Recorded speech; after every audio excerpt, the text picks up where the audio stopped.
When this man prayed over me, it felt like somebody picked me up like you would pick a baby up and wrapped me around. It was literally like a 360 blanket happening. I had never, ever felt anything like that.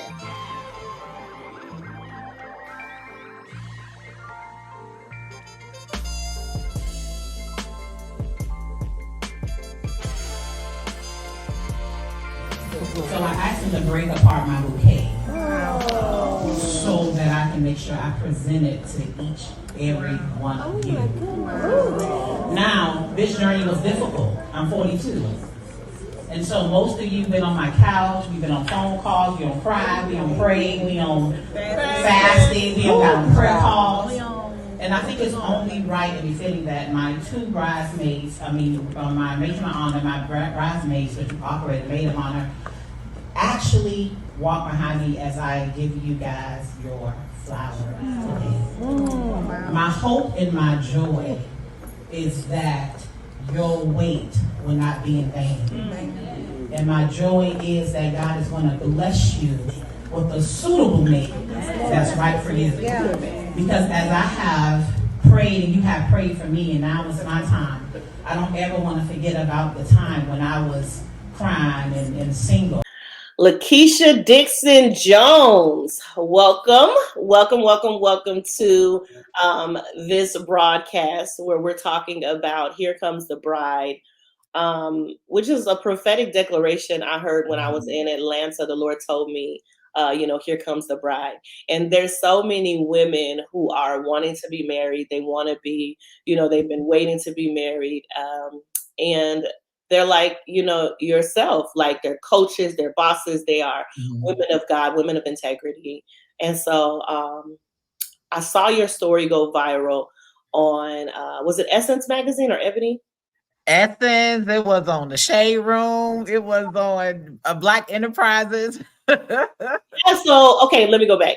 Lakeisha, thank you for joining us. Who are you? Can you just kind of introduce us to you and what you do?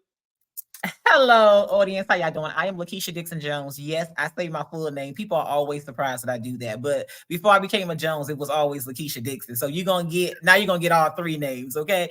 But I am a certified life coach. I am a baker. I have an online bakery, and I am a wife, a mom, and all these great things that come along with being a bride, a wife.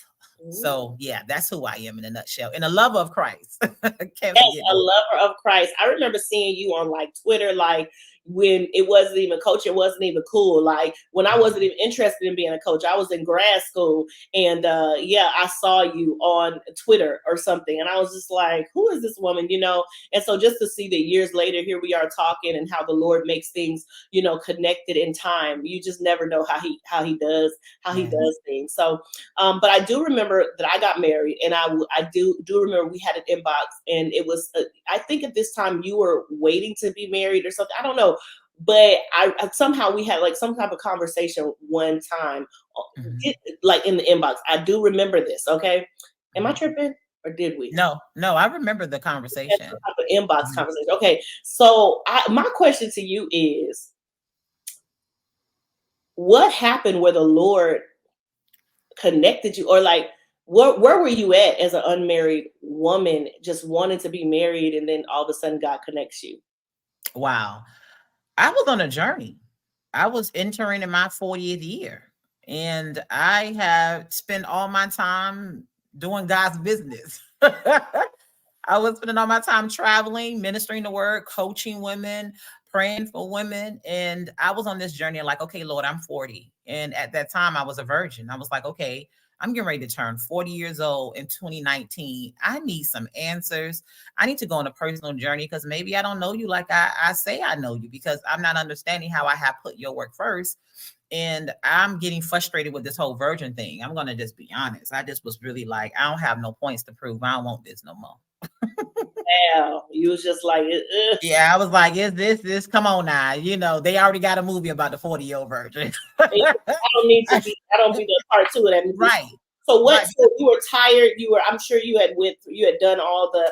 Did you go on some type of fast, or were you just like I don't know? When you it's so much to be said, but I'm gonna just say that for later. But when you grew up in the Black church, you are taught to keep your legs closed, right? Because we're not, we don't really deal in the whole grace department. We just deal with, hey, keep your legs closed, don't go to hell for a piece of tail. But I live in a sexual society. And so my friends was married, and I'm thinking like, hey, I'm a virgin. It should be a guaranteed honor for me.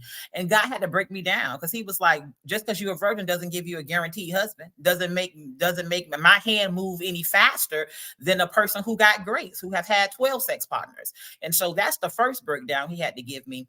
But once I went on a journey with Christ, I started seeing that I was very judgmental. I have met plenty of great guys. I mean, plenty of great men, but because they didn't pray, because they didn't say their grace when we went out to dinner, because they didn't want to pray on the phone with me, because I realized Christian women got this thing where, oh, he didn't pray on the phone with me, and not realizing, honey, you don't need no more extra soul ties, right? So God began to show me. And he was like, you're not building friendships. You just going on these dates. Is he going to be my husband or not? Okay, he didn't do this. He asked. And so while going on that journey with the Lord in 2019 leading up to 40, it was a lot of exposure. And he was like, just be friends. Just be friends. And I was in that era. I ain't going on dating. I'm not going on no online dating. And I did online dating. And that's exactly where I met my husband, on Bumble, the Bumble app. Yeah. So when you met him, did you know, like, was it like a voice coming down from heaven? It was like, this is your husband. No, child, I didn't get that. Baby, I seen that Joker. He had a picture because he was looking so country. Now, what I would say, when I seen his picture, I say, man, this man looks safe. That's the first thing I did say.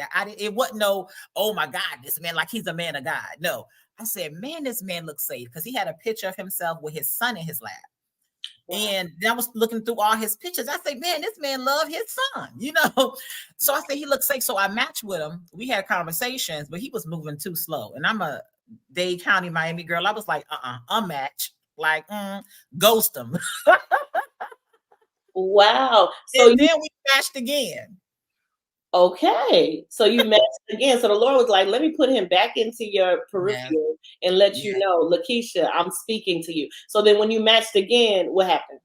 We started having great conversation. And one thing that I loved at that time, I didn't know he would be my husband at that time.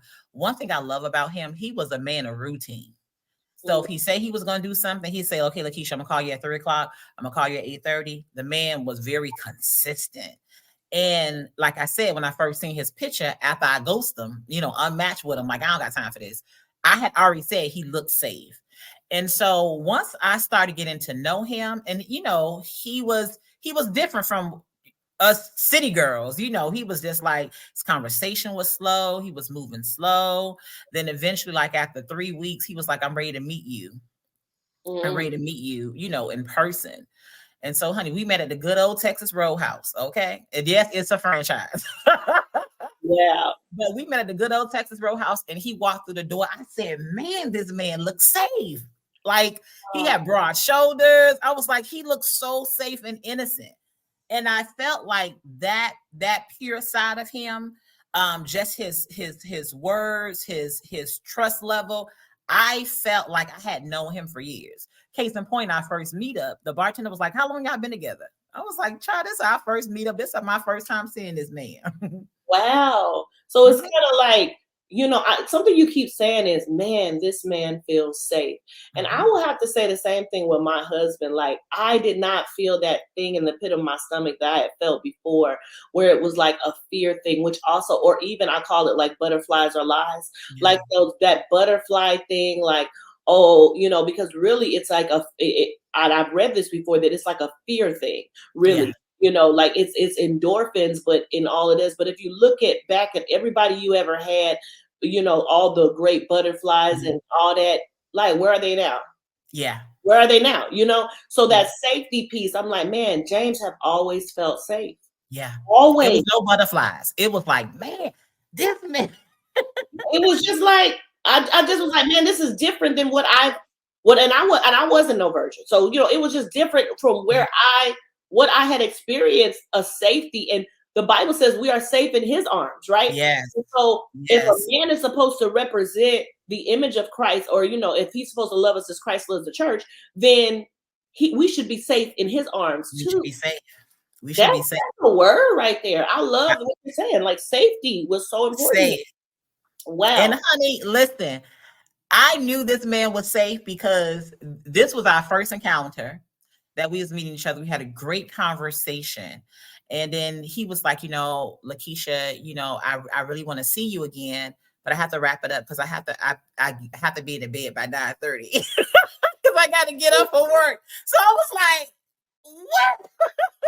Girl, my husband said something like that too. Talking about, you a good old country old man. I'm like, my husband, they from Mississippi, but by way of Dallas. But my husband was like, yeah, hey, I really like you, but I gotta go spend time with the Lord, and I gotta get up for work. Like, he did tell me that. Like, hey, you ain't gonna take my time. He did tell me that. I was like, okay, I see. And I had never had no one tell me that. Like, what? You cutting time short with me because you got to get in the bed? You got a boundary. Boundaries and discipline. Yeah. Like, I'm not going to allow you to disrupt my scheduled routine. And he did not. That is so good. He did not. That is so good. He asked me to see him again. And the thing was, I was so comfortable with this man that when he was walking with me to my car, I pecked him on his face like a bird. That's when I said, okay. And he was like this. Dr. Alexis, he was like, whoa. He was like, kiss his whole face up. I'm like, I don't even know this man. So of course, this good old Christian girl get in the car and like, Lord, please forgive me. I can't believe it. Oh my God, he may not want to see me again. I pecked his face like a bird. He probably ain't going to see me again. Oh my gosh. What did he say? So like, oh my gosh! I was so shameful. Wait, so then what happened? He put me he opened the door, put me in the car. He was like, drive safe. You're gonna hear from me tomorrow, and we're gonna go out again. But me, of course, I'm like, you good old Christian girl, you gonna peck this man face like a bird. You haven't been the male presence in a long time. It was just like, what is going on with you? And sometimes look, that male presence stuff is like, we just don't be knowing, we just like, yeah, I mean, I did go on a journey of 7 years of celibacy before I got married. But yeah, that was before I got married. And then I had a year of where I was tripping, and then I met my husband. Okay, let me just keep it all the way real. And so I had a time that I was tripping. Because that 7 years, I was just like, now I've been 7 years, Lord, like, what's up? So then the other year I was just like, okay, but that's a whole nother story. Episode. I'm just real with it. Okay. So after this, when you are when you have connected with him and everything like that, you guys go on your other date. How long did it take for him to like ask you to marry him, or for you guys to be led into marriage or whatever? So the funny thing is, because I was already on this journey with God, and God had already told me I was too judgy, I noticed that in conversation, he would never talk about God. And so I was like, okay, so what I'm going to do, I'm going to keep this light, because I never really dated nobody. I'm a little, I know how to keep my lids closed, but I don't know how to have grown woman conversation with a man. So I'm going to just keep the light. And we dated because his whole thing was he wanted to see can me and him get along before he introduced me to his son, because he was a full-time dad. My son's my son now, my bonus baby mom, committed suicide. So he was very protective of his child. And so he didn't want nobody to enter into his life or his child's life and disrupt what they already had built, the routine. So for the first, I would say 5 months, from July all the way up to August, we kept it light. We didn't talk about anything heavy. We didn't talk about religion heavy. It was all started with a question. I was like, you are a man of your word. Every time you say you're going to take me out, you take me out. You take me dancing. Prior to this time, now at this time, I'm 40. I have this man, and I had never did something as simple as going dancing. Yeah. So he asked me to go dance, and I almost felt like convicted, like, oh my God, where we going dancing at? I'm a Christian. And, and I was like, okay, yeah, chill out, girl. just chill out. And so having a man hold my hand, having a man take me dancing, and really be in tune with this 250-pound cupcake. Okay. I was like, wow. So I was, and again, it went back to that place of safety.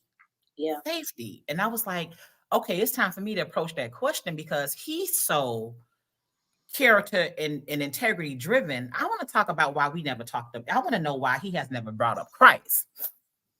And that's when I said, hey, I see, when I say my grace, when I put my head up, you looking at me, or we never really talked about church, you going to church, and I tell you I'm going to church. Like, I want to know some more details about that. And he was like, well, do you have time? And I was like, I do. He was like, I just been hurt with the church.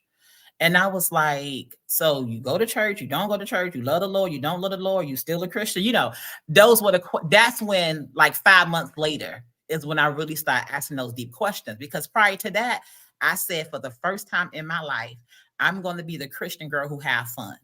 That didn't mean having fun, let me go and just throw it in a circle. That means just having fun, enjoying someone holding your hand, enjoy somebody. That didn't mean I want to, because if the all truth be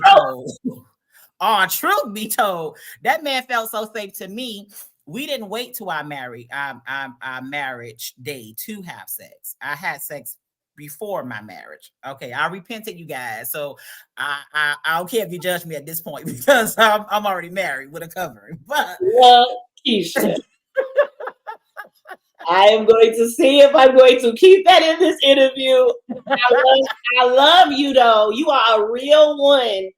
I knew that tidbit of your story, but keep it real, fresh, funky 5,000. And I think but we can talk about this a little, because after my 7 years of celibacy, I was very much kind of, because I was going to get married before and everything like that, and just everything that happened. And so I said, well, I did all that, God. So I'm about to, and so I ended up that year not falling once with one guy, but with two. And I really struggled with that, because when I met my husband, I had to tell him, like, hey, this is something, that happened. This is something that happened to me. I thought like I had something. I'm just being honest, because I had not been with anyone. And I remember him telling me, I wouldn't care if you had HIV. Like, the Lord told me that you're my wife. And I love that about him, because I was like, well, it kind of made me like, is something wrong with you? Is something really wrong with you? He was like, God told me that you're my wife. And so, kind of walking through that, and with, I had never not been with anybody. So let's just be, now the guy that I was going to marry before, I wasn't with him, but I had never not somebody that was that serious that you're with for, a year and saying I'm going to get. So I think for me, God made it where it had to be completely different than anything I ever had known.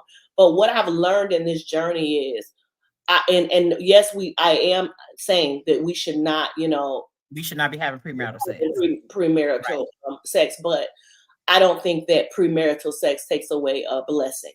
And people have said that for years. And I look back at my auntie and uncle before this whole thing was, these people were all, before the purity thing had happened. I look at long-term relationships of people who did have sex before marriage, because it wasn't taught like how it was taught now, and they're successfully and blessed.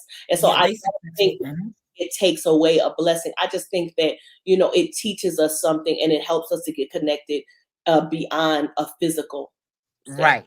So. And sometimes too, it open your eyes too soon, Yeah, I do not make love before it's time. Listen, because I was like, God is about to throw me in the trash. Like, yeah, I woke up and like, God is about to throw me in the trash. But God had other plans, because he was like, nah, this is gonna be your whole husband, right? Yeah. But it was the whole point of fact of just getting to know someone and really getting to have that conversation. Because for us, it was just the conversation. And then after we was dating for like 5-6 months, I said, well, you know what? I want to see you come to Atlanta, because prior to that, I was making accommodations for him and his son, right? Because he didn't want to leave his son home alone. And so he was like, I'm scared to come to Atlanta. People, they be robbing up there and all those kind of things. Because he lived in Gainesville, Georgia. So it was like an hour and 20 minutes away. And I was like, no, you got to come. And so I said, I'm not coming down there. And so he was like, so I said, so you're going to have to make other plans. Honey, that man came. He was like, you coming? I say, nope. He said, you coming? I say, nope. And he came. And he came and he came. And then 2 months later, he said, I'm ready for you to meet my son. Wow. And I want to see how you and my son interact. And a year later, we got engaged. Wow. Year It's later, amazing. It's amazing. And I want to just to go back and say this. I remember when I had did what I, did with when I fell those 2 times, this girl had a dream about me. And in the dream, she said that she saw a wedding dress that had been that I thought was like bloodied and stained. And she said, but the Lord said, you're still going to get married. She didn't know. She didn't know what had happened. She didn't know that year that I had been, what I was doing, or it wasn't even a year, but during that year I had fallen those 2 times. Yeah. But when she gave me that dream, it gave me so much hope, and it helped me to see the character and the heart of God. Yes. That God is faithful even when we aren't. And even my faithfulness is like filthy rags. Here's the reality, that I really was very judgmental. I was really very much looking at people like, look, this is how long I've been celibate, and I just want, who are you, you peasant? You ain't been, it changes everything. Hands up. It changes everything. Yeah. Mhm. Let's be real. Because I just thought that was my reward. Yeah. Like I had been the maid of honor 5 times and a bridesmaid once. Well, So that was before I even met any man. And so I felt like my virginity was just going to be the thing that just, give me the cream of the crop, creme de la creme. Hey, honey, this thing ain't never been open before. So I know I'm going to get a husband. And so when God began to break that down to me, he says, Lakeisha, that doesn't guarantee you a husband. Yeah. That's for you. And do I praise God about it? Yes, I praise God because it really did save me a lot of heartache. My friends always say, you didn't get as much heartache as we got, girl. You was, because I was adamant about that. I was adamant about my virginity, but because I had already seen 3 of my aunts die from AIDS. So I had 3 aunts and 2 cousins die from AIDS previously before I was like, whoa, AIDS, I don't like how it looked. And the church is telling us don't go to hell for a piece of tail. Baby, it's gonna be easy for me to keep these legs closed. And like one of my old pastors said back in Miami, he says, honey, when you don't have a lot of options on the table, it's gonna be very easy. Yeah. And you know what? I think that, now there's so much to say about this, but there's a culture of women who are actively, there's out here having, you have like the baddie Christian or something like that. And it's just like, and the sexualized Christian, like that is not, the heart of God, but the sensual, as far as on a not being to your husband. You understand what I'm saying? But I'm just saying this whole, like, I'm going to seduce you into this thing. Like, that's not what we're talking about here. We're talking about where you can literally, how things can lead you down a road. But I'm also trying to say that didn't X me or X you from getting married. That did not. God's purpose and plan was always yes and amen, and I think that we have been, kind of taught and trained opposite of the heart of God. Yeah. Because when I look at Christian women and I look at the years that I spent trying not to sin, trying not to, because I didn't want God to curse me or my life was going to be cursed, I realized it was so much wasted time. Because I could have spent that time getting closer to God. I could have spent that time doing this instead of spending my whole adult life. Oh my God, I can't sin. Oh my God, I can't have sex. Oh my God, I can't do this. Because to me, it made me miss out on life. Just the simple things again of just saying, hey, I want to just go dancing. Why couldn't I just go out dancing? Not no trap music dancing, but why can't I just go to a jazz lounge? But I realized how much time that I spent thinking that God was going to throw me in the trash, curse my life. My life was doomed for hell. I would never be married. I would never be successful because of this one thing. And God had to free me from that. He had to free me. And what I did to keep me accountability after I had my first encounter with sex, now the burden was for me to tell a small little group of people, because I was like, I can't. I felt like if I kept it to myself, I was a liar too, because that's not my story anymore. And so I told a small, very small circle of my close friends, and they lifted me up in prayer. They encouraged me. My best friend husband said, okay, now what? Okay, now that you have done this, now what we're doing here. He was the man voice in my life that was like, okay, so this door has been opened, but now what? So it was just even having those God-led friends and encounter that was like, okay, there Yeah. has to be some type of plan after this. And that really helped me. Yeah. In the Song of Solomon, when it says, "Do not awake love until it's time." Actually, those are three different loves there, and the first one is I hope I'm not mixing this up. It's Ahava, Ra'ah, and Dod. So Ahava is actually a friendship type love. Ra, or I hope I'm not mixing this up, you guys. You can study it out. Ra is actually more of an intimate type like love, and Dod is to rock or to fondle, right? So that is the all three together, right? Create that flame, that fire, that passion. And so when it's saying "do not awake love until it's time," it's saying those actual different words throughout Wow. the scripture, right? And so I studied that. I used to teach that years ago because when I was in my journey, but sometimes it's just because it can cloud your lenses, It and can. but it did not take away the promise. I want to say that it did not take away the promise, to the point that I think God confirmed that this was him when you walked down that aisle and when you prayed for all of your unmarried friends, and Yeah. it went viral all Yeah. over the world. Yeah. I felt like I don't know why I want to get emotional, but I felt like at that time God was rewarding me because he knew my heart, right? And it happened so quick because, I had told the wedding planner, the coordinator at the location, I said, me being in my 40s, I believe at that time I was 42. I said, there's no way I can give one person my bouquet. We are too elegant and graceful to be fighting over a bouquet. I have been on prayer calls 4 o'clock in the morning praying and fasting for my singlehood. I have these women have sat on my couch and we have cried, where's our husbands?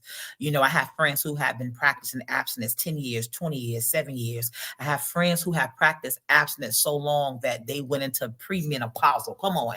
So it was sacred for me because it's like I have waited this long, so long to where my womb can't even produce a natural born child. So I felt like there's no way I can have my elegant, classy, God-fearing friends fighting over one bouquet. And so I was like, yeah, I'm going to pray. And so in that moment, God told me to lay hands on them. Told me to lay hands on them because I know for me, being in my 40s, seeing a lot of people get married, and I was like, man, people need to feel the hope. And so I didn't even ask the video. Nobody knew that I was doing this. So that clip that we seen was my girlfriend who was in a circle started recording. But I didn't say, hey, come and get me doing this. I had no idea that video would go viral until I got an email from the Shade Room. It was like, we want to share your video. I was like, share what video? I was on honeymoon. They was like, the video you praying for your friends. But the women who were in a circle, my aunt was in a circle. She in her 60s, 6 kids.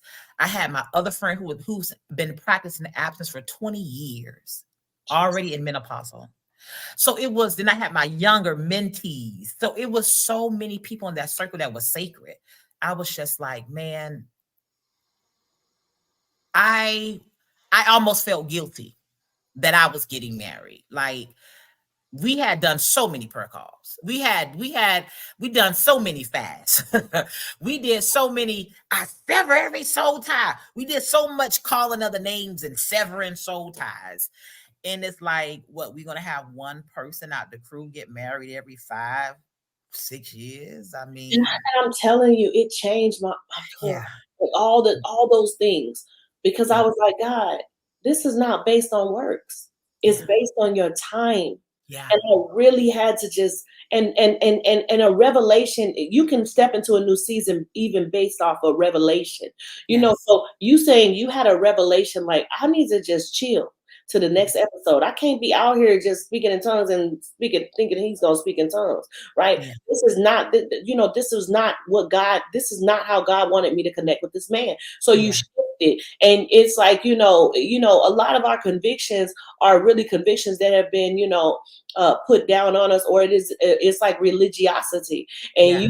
you don't even know that you're in religiosity. So really changing your perspective. And listen, when I got married, I said I do not want to forget about all the women, and so that's when I started Mm. doing groups and praying for women and all of that, and we did the fast and all of that. But I say to this day, it wasn't, to me, thank you God for the fast, because maybe you'll give the dream of the Lord or something like that. But honestly, it's not in it's not in the fast. It's not in it. We It's fasting for us, yes, to break the oppression for us feeling heavy for yes, being single, But I realized, and like one of my girlfriends said, she told her truth. She said, when you got married, I was upset.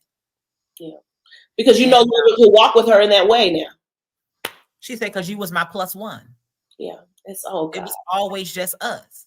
And It's always just us. When you're in your 40s, you in your 40s, you won't serve the Lord. And see, these are conversations I want to have with people, because letting them know that your thought process, I hear you. Because you're thinking to yourself, I serve the Lord this time, but I can guarantee you God is not around the corner with a pitchfork saying, aha, look at you, I'm laughing because you're single. yeah, No, I said our whole culture has to arise. Yeah. It's not Jesus making you be single because he just hates everything about you. Yeah.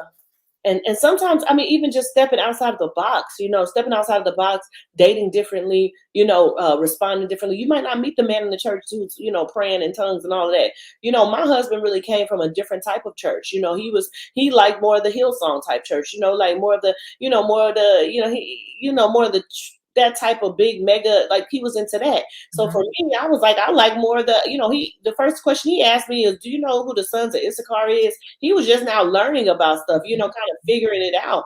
And so I feel like, it's not, so there was a time that spiritually I felt more mature than my husband. But I'm going to tell you something. My husband was a man of routine. So he would be praying more than anyone I knew, be on, this is my time with the Lord. This is what I'm doing. So really, I had to change the way, the template that I had thought was the template of the Lord, and be like, okay, God, whatever you want to do is what you're going to do. And I have to trust you with what you have for me. And there's so much to this, Lakeisha. Like, it's so much. Because we had an event. This was, we weren't even married yet. I had an event for Thanksgiving. And honey, my husband pulled me to the side. He said, please don't make me pray in front of all these people.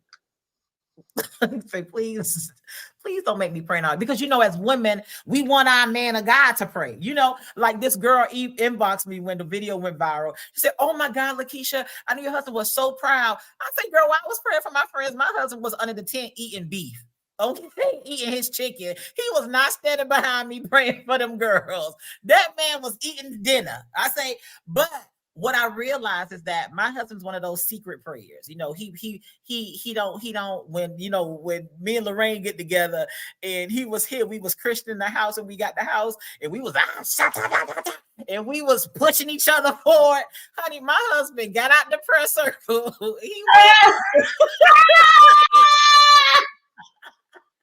And he went and sat on the staircase. Because when me and Lorraine pray, it's no 10 minutes. We was